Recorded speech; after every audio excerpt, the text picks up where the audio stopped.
எனக்கு அக்கௌண்ட்ல வந்து 40,000 ஆட் ஆச்சு. எப்போ? உங்க கிளாஸ் அட்டென்ட் பண்ணோம்ல, ஆமா. அது வந்து அதுக்காக தான் அட்டென்ட் பண்ணது. எதுக்காக? அதான் எனக்கு திடீர்னு ஒரு 40,000 வந்து ஆட் ஆச்சு. ஓகே. ஏன் கிளாஸ் வராம இருக்கீங்க? பணத்தினாலயா? அந்த டைம் எனக்கு பணம் தான் கொஞ்சம் சிக்கலா இருக்குன்னு உங்ககிட்ட சொல்லியிருந்தேன்ல. ஆமா. அப்போ நான் சொல்லிட்டு இருக்கேன், எனக்கு 40,000 திடீர்னு ஆட் ஆயிருந்துச்சு. அப்புறம் என்னடா இது, நான் அப்போ கிளாஸ்க்கு நான் உங்ககிட்ட நான் வாரேன்னு சொல்லி முடிக்கிறேன், எனக்கு இந்த 40,000 வருது. அப்புறம் நான் அப்பதான் யோசிச்சேன், அப்போ இந்த கிளாஸ்க்கு போக சொல்லி எனக்கு ஏதோ ஒண்ணு சொல்லுது, நம்ம போயே ஆகணும் அப்படின்னு சொல்லிதான் நான் வந்தது. அந்த 40,000 நானும் விசாரிச்சு பாத்துட்டேன், சுத்தி யாரு, நான் எல்ஐசி காரங்க கிட்ட கேட்டேன், எல்லாத்தையுமே கேட்டு பார்த்தேன். அப்படி எதுவும் உங்களுக்கு அமௌண்ட் வர வேண்டியது இல்லையே, எப்படி வந்துச்சுன்னு கேட்டாங்க. நானும் ஆச்சரியப்பட்டேன், யாருமே எனக்கு அனுப்பவும் இல்ல, எல்ஐசி மட்டும் தான் போட்டிருந்தது. சரி, அப்போ இது நம்ம போக சொல்லுது, கடவுள் ஏதோ ஒரு வழியில நம்மள இந்த கிளாஸ்க்கு போக சொல்லுதுன்னு சொல்லிதான் நான் உடனே உங்களுக்கு அனுப்பிச்சு விட்டேன் இந்த 6,000 ரூபாய். அதுதான் சொல்றேம்மா, அது ஒரு நடந்த மேஜிக்னே நினைச்சுக்கோங்களேன். அதனால நான் வந்து அந்த இதா சொல்லல எதுவுமே.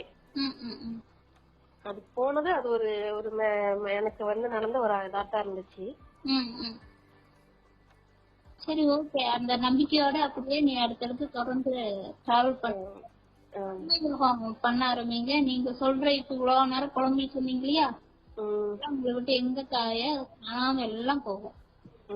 அதனால தொடர்ச்சியா கொஞ்சம் வர்றதுக்கு மட்டும் பாருங்க, சரிங்களா? இல்ல, அதுதான் இப்ப பாப்பா காலேஜுக்கு போயிட்டாலும் அதுக்கப்புறம் நான் மாசம் மாசம் போயிருவேன். அதுக்கப்புறம் எனக்கு பிரச்சனை இல்ல, 2 நாளுங்கிறது நான் ரொம்ப ஈஸியா எடுத்துட்டு போயிருவேன். இவதான் இனி ஒரு கோயிலுக்கு போக விட மாட்டேங்கிறா.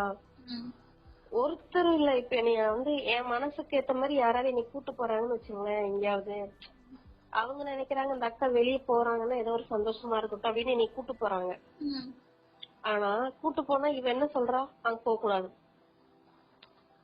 அங்க எதுக்கு போறீங்க, இங்க எதுக்கு போறீங்க அப்படிங்கிற மாதிரியே இருக்கிறா. நான் என்னன்னா, என் பிள்ளைதான் எனக்கு வந்து ஆப்போசிட்டா இருக்கிறா, அது என்னன்னு எனக்கு புரியல.